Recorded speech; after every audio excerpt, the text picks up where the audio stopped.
At mga kapanalig, ngayon ay nagpapalit naman tayo sa isa naman vlog. At ngayon, ayon sa NEDA, nakakasya na daw ang 21 pesos sa isang tao, sa isang kainan. So actually, siguro hindi ito kakasya.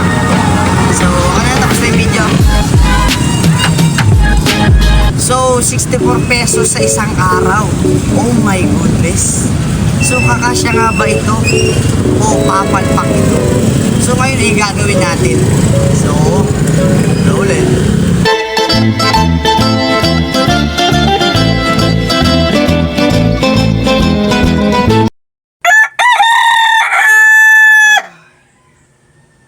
Wow! Oh! Oh! Good morning, mga kapanalig.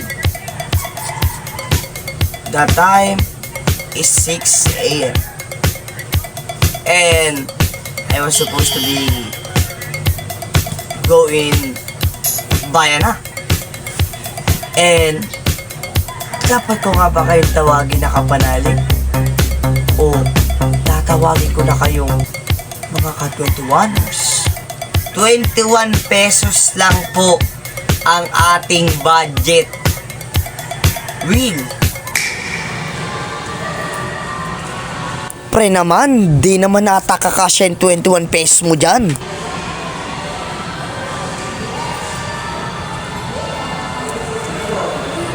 Di tayo. At ngayon, nandito tayo sa palengke. Meron tayong mga option kagaya ng bigas. Hindi rin pwede. Karne, hindi rin pwede.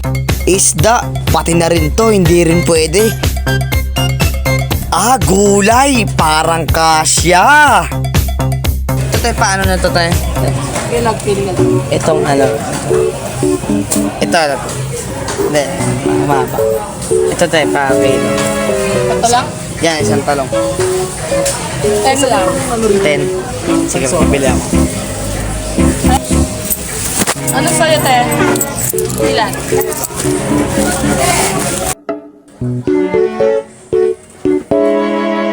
Ito na lang daw. Teka na lang, te. Itong tig sa 10. Isa lang. Parang may painom. Opo.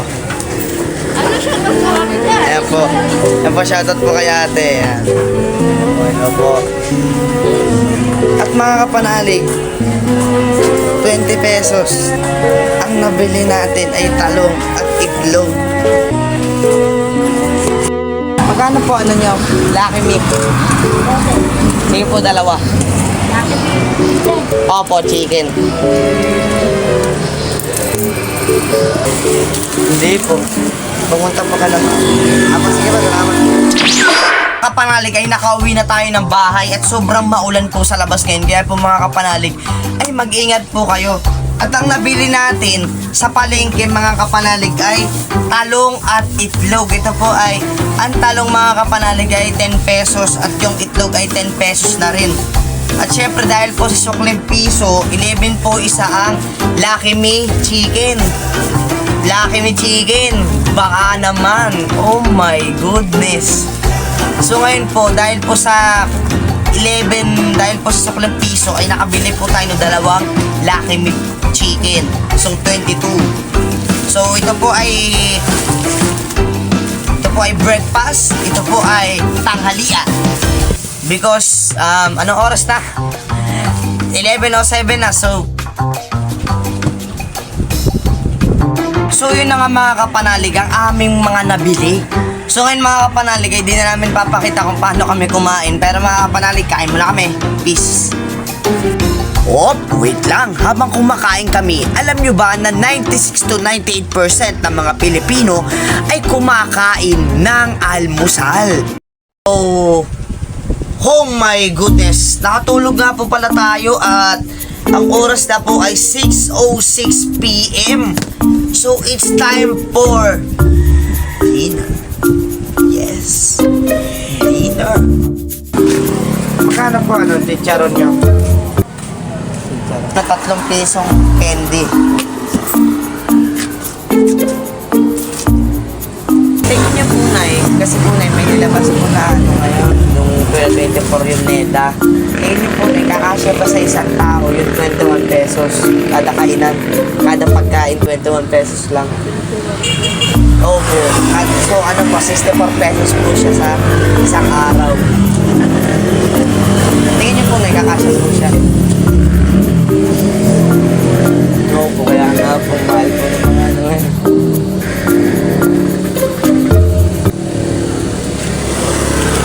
Salamat po sa sagot na. Ngayon nga po pala mga kapanalig ay ang nabili natin sa 21 pesos ay ito. Oh my goodness. So ito pong Max. Ito 3 piso na to, dalawa. Ito ay 10 piso, itong extreme. Kaya sa mga binibili natin dyan, baka naman. Tsaka itong chicharon mga kapanalig na 8 pesos.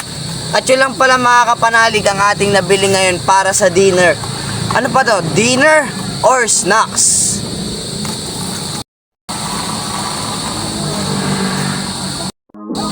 At mga kapanalig, kung nakaabot ka dito sa part ng video na ito ay maraming salamat sa panonood. At mga kapanalig, shoutout nga po pala kay Kuya Andy Baluis at kay Carla Camacho. Mga kapanalig, kada uli ng ating vlog ay may shoutout tayong 2 followers at 2 subscribers. Kaya mga kapanalig, mag-subscribe ka na dyan at mag-follow ka na rin sa ating Facebook page. At mga kapanalig, kasya naman talaga.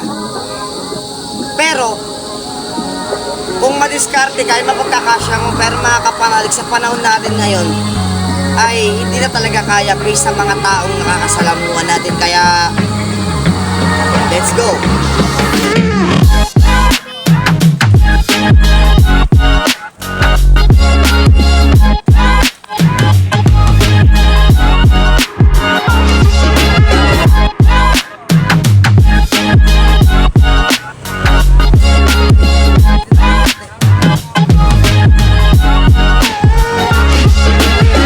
Perfect.